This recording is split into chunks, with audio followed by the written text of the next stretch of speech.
slow crawl up through the parabolica. 1 or 2 in midfield getting a bit toey, trying to jink out and have a look and see if they can dive up the inside. You've got this long, fast pit straight. It's long, it's wide, it's fast, and then it all squeezes down towards the first chicane. And now the indication is that you can accelerate, so the back of the grid a bit slow away, but a good getaway by Vito Postiglione as they come up across the start line, down towards turn 1 at the chicane. So the Retafiglia welcomes Lamborghinis. 45 of them dive down towards the first corner, hard on the brakes and turn into the right-left flick. And now for the pit lane, Davide Roda joins in as well. So far so good. Everybody has been pretty well behaved as they wriggle their way right and then left and blast up towards the Curva Grande for the first time. See how busy it is in midfield. You're on board here with Heinz-Peter Koller.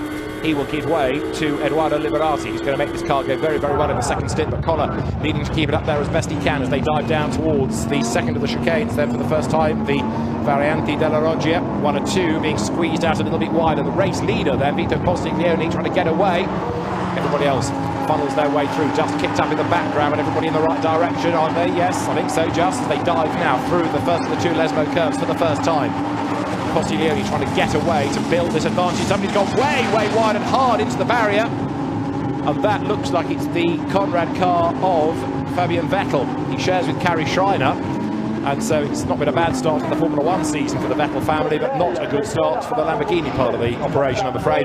So Fabian Vettell off the road, and that could well be a safety car to hoik him out of the way. We'll see. If it is, that'll be very bad news for the race leader, because Vito Postiglione wants as long and clear and fast a stint as he can to try and pull an advantage to give to his co-driver going into the second stint. Here they come down towards the parabolica then for the first time. He only has the advantage. Let's have a look at the start. You could argue from the front it wasn't the tidiest, but Postiglione made a good break, got away.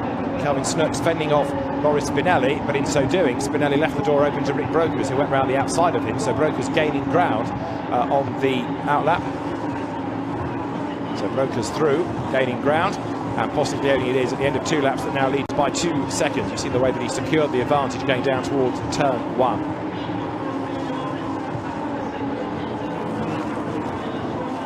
So Postiglione the race leader, Axel Jeffries second, Kelvin Snooks now third, coming under attack from Rick Brokers. Fastest lap of the race though is Postiglione, the only man really with clear road ahead of him at the moment. This is a replay of the start from on board number 8, the car of Hans-Peter Koller. It's one of the Vincenzo Sospiri racing team, VS Racing, the very fast Italian who stopped racing, what, a decade or so ago, full-time at least, to run his team, and runs in GT categories as well as Super Trofeo. Through the chicane comes Koller, trying to keep out of trouble, find the clear track space and then go for it, then push. He does, and blasts his way now towards the Curva Grande once more. And that was Vettel, who was on the outside and just ran out of road, ploughs off into the tyres. Bodywork flies, dust settles, and Fabian Vettell in only his second